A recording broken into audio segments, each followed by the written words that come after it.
Hello there, very good evening and a warm welcome to the news tonight, where we get you the day's top stories. And ahead on the show, we're hoping to speak to an Indian citizen who's trapped in Yemen.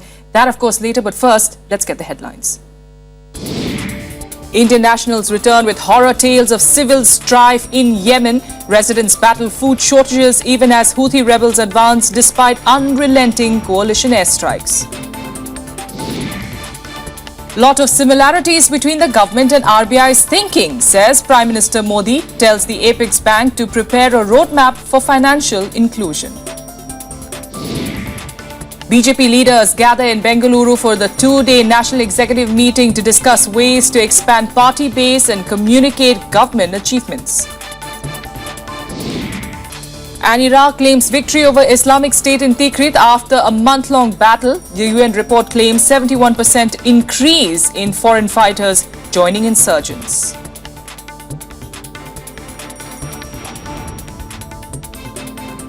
Our top story, 358 Indians returned home early today from Yemen, where they were stranded by the ongoing strife.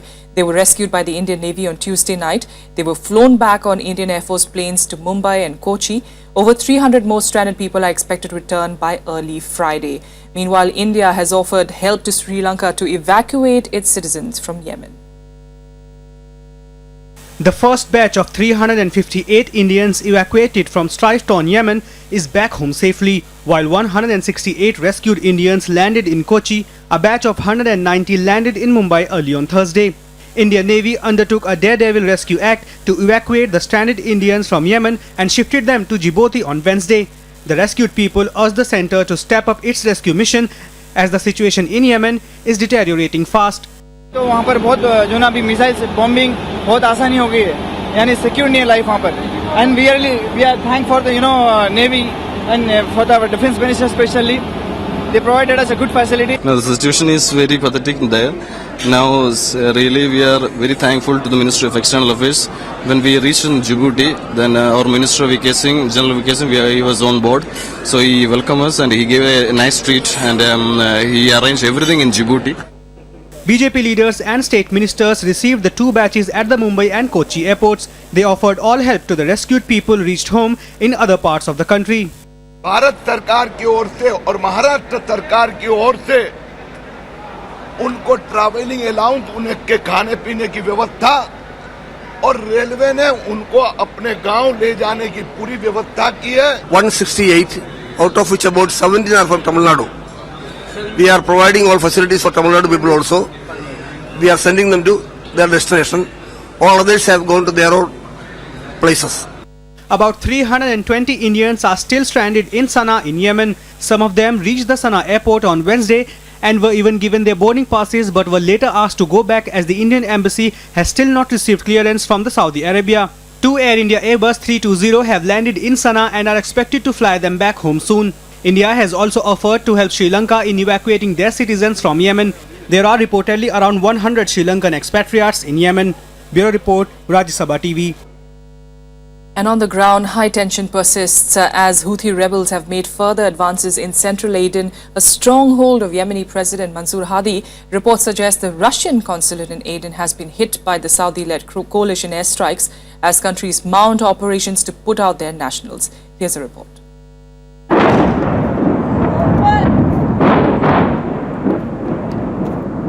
Houthi rebels gaining upper hand in Yemen as their base with tanks and ammunitions pushed forward into Aden, a strategic port city and the main foothold of fighters loyal to President Mansour Hadi.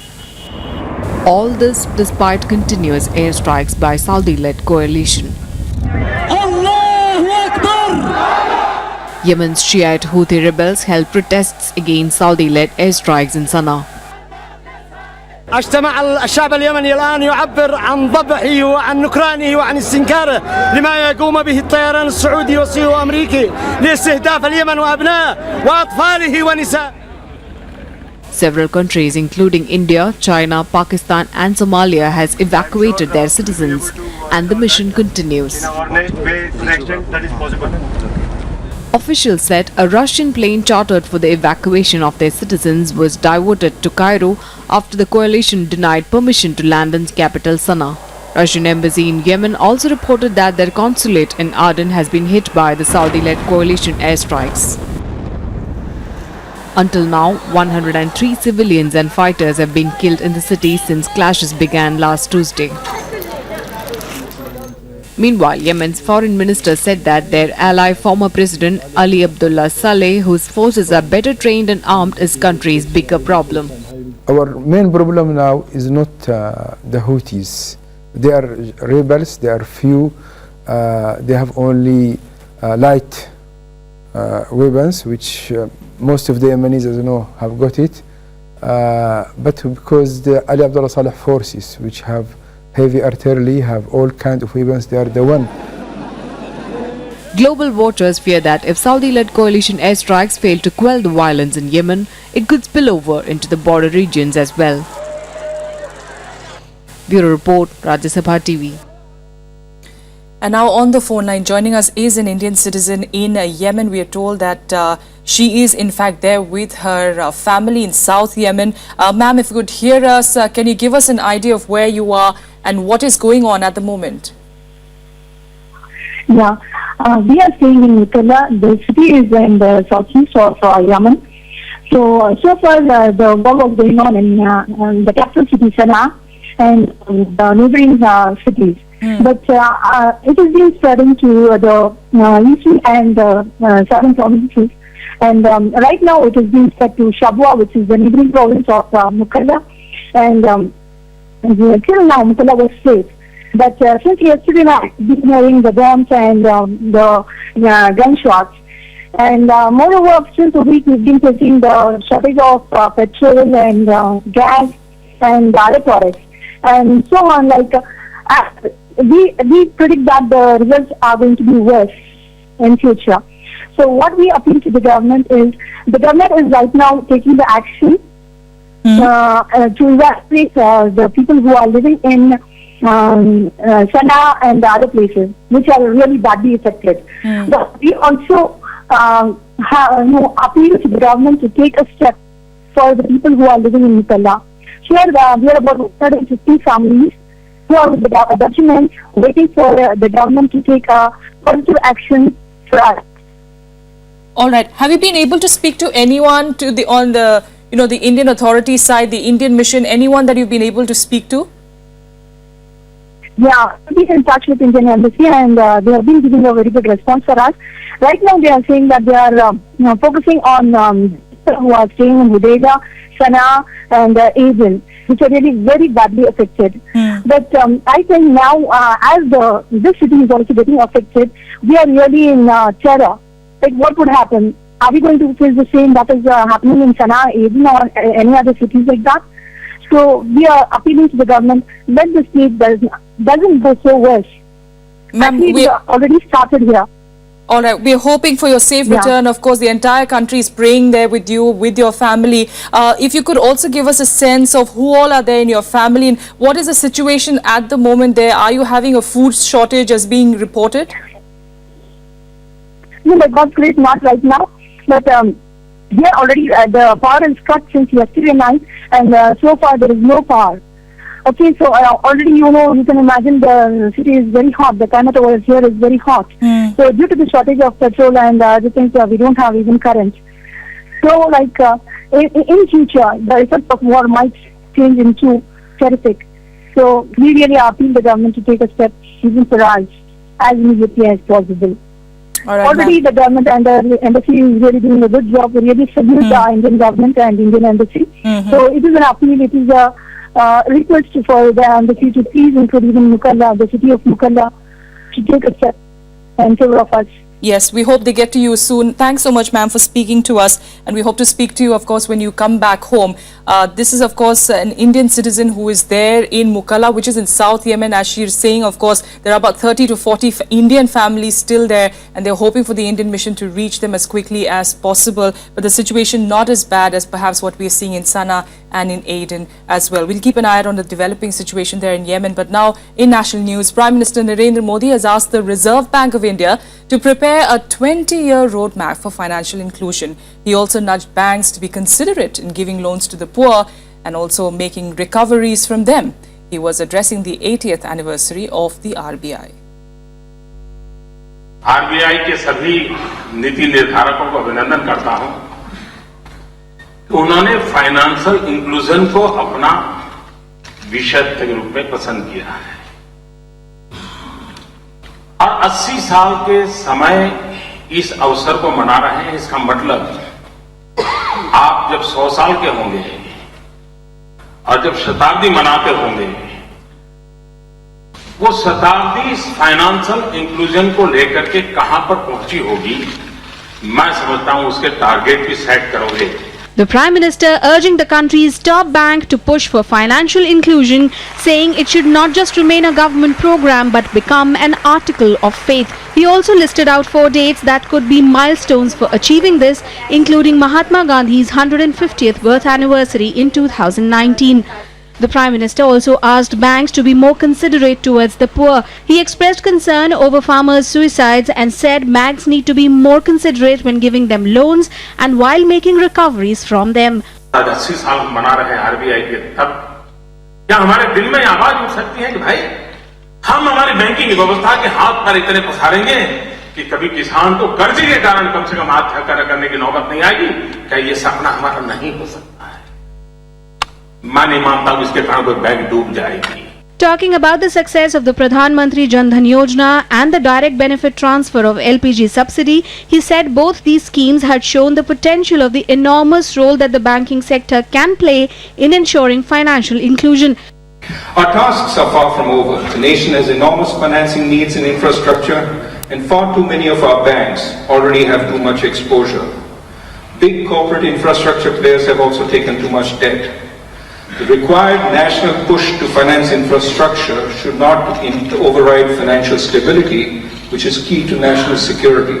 Prime Minister Modi also called upon bankers to extend credit to resource-rich eastern states. He said Eastern India had immense economic potential and the banking sector should recognize and plan for this. Bureau Report, Rajya Sabha TV. All right, and joining us now this evening to give us more idea of how Prime Minister Modi is expecting the RBI to include that financial inclusion really. We've got TK Arun, is the editor of opinion at, the Economic Times, joining us. Thanks so much for joining us this evening. Financial inclusion, the key word there. Give us a sense really on how the RBI can achieve that. Yeah, to begin with, the Prime Minister did a good thing by reassuring the RBI and the people of India that he supports the RBI governor and the RBI as an institution. There has been too much talk of differences between the RBI and the government, which was quite cause for disquiet in financial circles. So having settled that, now RBI is actually in a position to move ahead with this agenda. On financial inclusion, the Jan Dhan Yojana has so far succeeded in opening a large number of accounts for poor people, previously unbanked people, with the commercial banks. This is a good thing, but this is not sufficient to actually realize inclusive banking.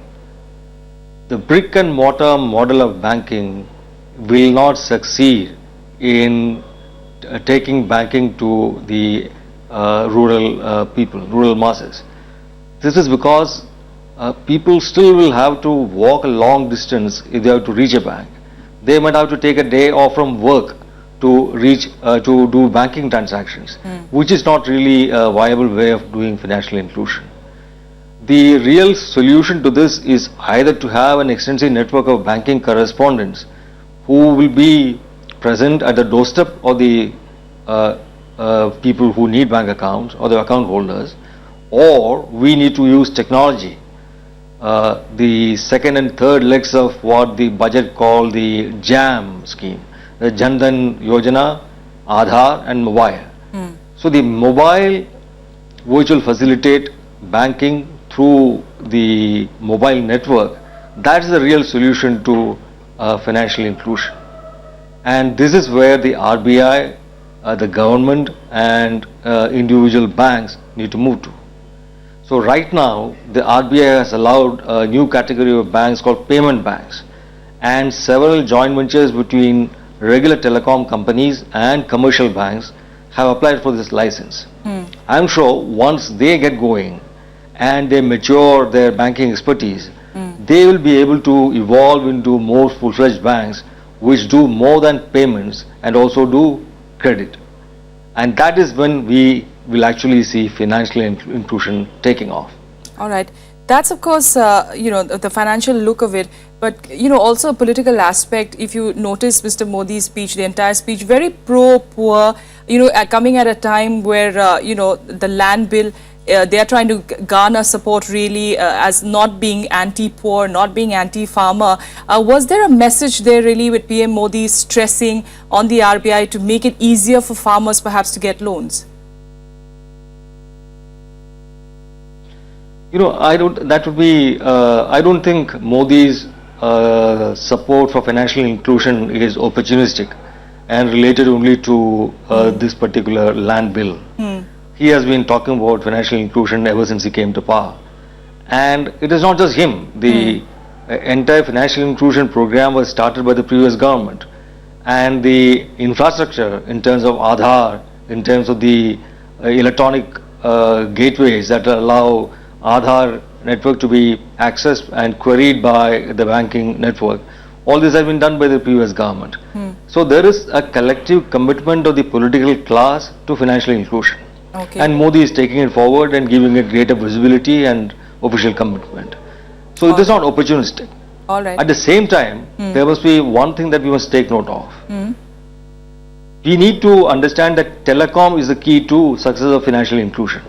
Okay. And if we have policies that make telecom expensive or which prevent telecom companies from investing in data networks, then again we will be doing harm to the cause of financial inclusion. All right. That's and a food for thought. This is a tricky part where the government is still to get its act right. All right. All right. Mr. T.K. Arun, thanks so much for joining us this evening and giving us a perspective really into what the RBI has as far as its journey ahead is concerned. We'll take a quick break here, but on the other side, 2 security personnel have been killed in an encounter in Baramulla. We'll get you details of that immediately.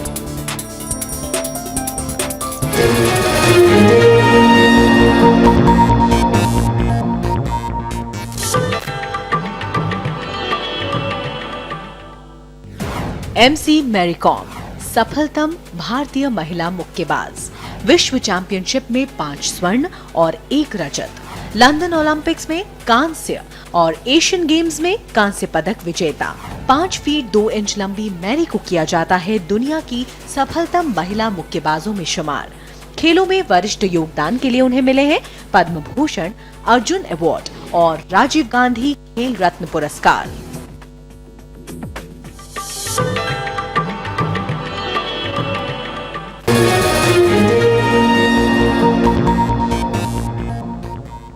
Welcome back. Let's get you more national news now. And the BJP National Executive's 2-day meet will start in Bengaluru tomorrow. Prime Minister Narendra Modi and other top leaders of the party will attend the crucial meet where the party is expected to chalk out a strategy to reach out to farmers on the issue of the contentious land bill. The political resolution of the party, which is likely to be discussed on the last day of the meet, is expected to list out the strategy in detail. The issue of land bill and the BJP's strategy regarding it are likely to be the top focus of the BJP National Executive meet. The party leadership will make a presentation on the issue for all its delegates. In this, it is expected that a point-by-point strategy will be laid out on how to counter the opposition's attack on the issue of the contentious land acquisition bill. The party feels it's a battle of perception and that it must reach out to the farmers and the common man on the issue. भूमि अधिग्रहण bill को लेकर जिस पर RSS भी काफी खुश नहीं है आपसे और विपक्षी दल संसद में पारित नहीं होने दे रहा है, क्या इसको लेकर कोई स्ट्रेटजी बनेगी? क्या सरकार को पार्टी कोई हिदायत देगी कि अमेंडमेंट एक्सेप्ट करे ऑपोजिशन का? देखिए, ये राष्ट्रीय कार्य समिति की बैठक है और इस बैठक में वो सारे विषय जो जनता से जुड़े हुए हैं उस पर हम चर्चा करते ही हैं। The inaugural speech by party president Amit Shah will also be focused on the issue. BJP is expected to take on the main opposition party, the Congress, on the matter. The party claims that in a meeting of chief ministers in 2014, all Congress chief ministers had demanded changes in the land acquisition bill. Another issue that the meet will focus on is the expansion of the BJP's base in states where it is weak. सदस्यता अभियान 1 महीने तक चलने के बाद फिर सत्यापन होगा, फिर संपर्क अभियान होगा, फिर उन कार्यकर्ताओं का प्रशिक्षण होगा और भारतीय जनता पार्टी दुनिया की सबसे बड़ी पार्टी के नाते इस सदस्यता अभियान को और जोर शोर से चलाएगी। This is the party's first meeting of the National Executive after it came to power in May last year. Apart from the political resolution, a resolution on foreign policy would also be passed. In this resolution, the party is likely to support the Modi government's Make in India campaign. Shyam Sundar's report, Rajya Sabha TV. Congress President Sonia Gandhi today reacted to the allegedly racist remarks made by Union Minister Giriraj Singh, stating that she didn't want to respond to people with a narrow mindset. Sonia Gandhi was speaking to reporters at a village in Madhya Pradesh where she met farmers hit by unseasonal rain. Giriraj Singh yesterday had said that he regretted his remarks, but he maintained they were off the record. The BJP declared the chapter closed after his clarification, while the Congress said that the minister's comment was bordering on insanity and demanded his resignation. मैं समझती हूँ कि इस तरह की संकीर्ण मानसिकता के लोगों जवाब देना या टिप्पणी करना बिल्कुल मुनासिब नहीं है। यही मेरा जवाब है। Meanwhile, 3 jawans of the 4th Rajput, that's of course coming up later, but at the moment in Kashmir, 2 security personnel killed during a fierce gun battle between militants and government forces in Baramulla. The gun battle erupted when militants opened fire on security forces. 2 other soldiers and 1 civilian were also injured in the exchange of firing. However, the militants managed to escape from the scene. A massive search operation has been launched to track them down. This is the 3rd such encounter, remember, to take place in Jammu and Kashmir between militants and security forces in less than a month.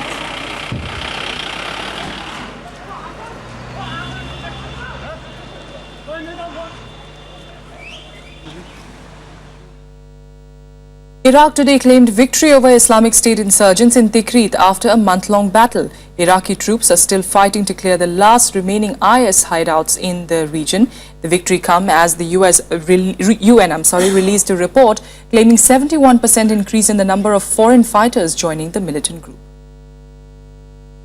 Tikrit witnessed a significant victory for the Iraqi government against the Islamic State.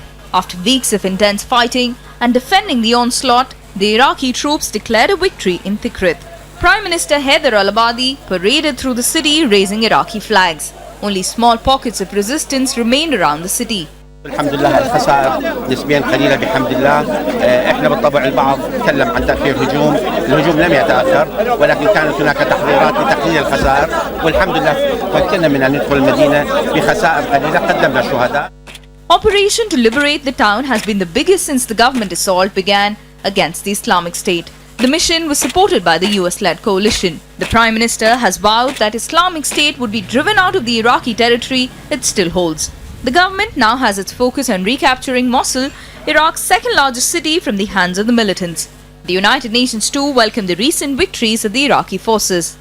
He called it a victory for all the Iraqi people and said that the United Nations stands ready to assist the provincial and national authorities in responding to the needs of the thousands of displaced.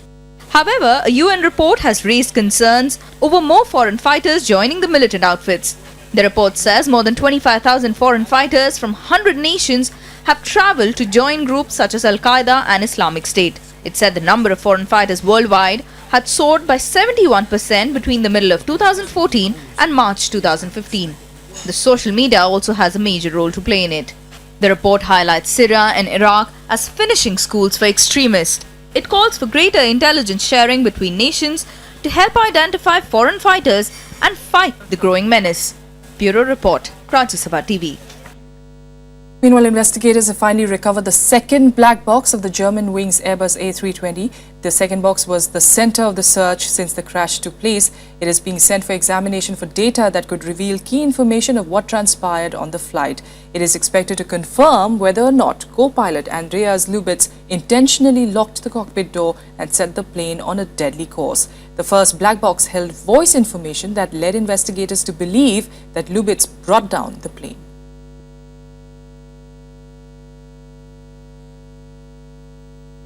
And now let's get you more international updates in Global Buzz.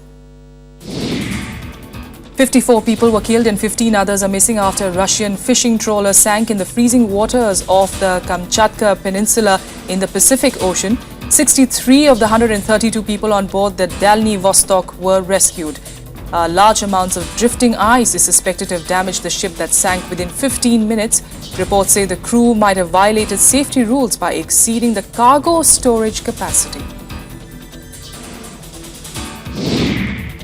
Gunmen from the Islamist Al-Shabaab group killed at least 15 people and took students hostage at a university in northeastern Kenya. 65 others were wounded when a swarm of gunmen stormed a Kenyan university in Garissa before dawn. Troops are now engaging the gunmen and reports say that 2 of those gunmen have been killed while masked attackers fired indiscriminately and took hostages. The Ukrainian government has agreed on a gas deal with Russia. Under the deal, Ukraine will buy gas at a lower price but will have to prepay for supplies. Ukraine will pay $248 per 1,000 cubic meters over the next 3 months.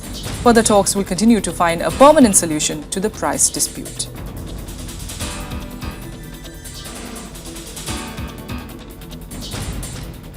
All right, back home now, and in Arunachal Pradesh, 3 Jawans of the 4th Rajput Regiment were killed this morning in an ambush that took place in Tirap district, which is near the Nagaland border. While the 3 Jawans were killed on the spot, 4 others were injured seriously when a group of heavily armed militants suspected to be of the NSCN ambushed their vehicle. They were part of a convoy of 4 vehicles that were moving from Konsa to Longding. Though no militant group has yet taken responsibility for the attack, authorities suspect it could be the handiwork of Naga militants who are active in this region. In fact, the NSCN faction led by Kaplang had recently called off the ceasefire with the government. And now let's change focus and get you all the sports news and updates in Sports Beat. Saina Nehwal has reached the quarterfinals of the Malaysia Open today. She continued her rampaging run with a dominating straight game win over Chinese qualifier Xiu Yao to reach the quarterfinals. She defeated Yao 21-13, 21-9 in a lopsided 30-minute match to set up a clash with another Chinese shuttler, Sun Yu. Sri Lanka Sports Minister has urged batsman Kumar Sangakkara to reconsider his plans to retire from ODIs and play for another year. Sangakkara bid farewell to the ODIs on the 18th of March after his team's loss in the World Cup quarter-final. He has amassed more than 14,000 runs in ODIs, the second highest run tally after Sachin Tendulkar. 3rd seed Andy Murray recovered from an early setback to beat Austrian Dominic Thiem 3-6, 6-4, 6-1 to reach the semi-finals of the Miami Open. He will face Czech Thomas Berdych in the last 4. 8th-seeded Berdych defeated Argentine Juan Monaco 6-3, 6-4 in their quarterfinal to set up a rematch of the Australian Open semi-final, which Murray won in 4 sets.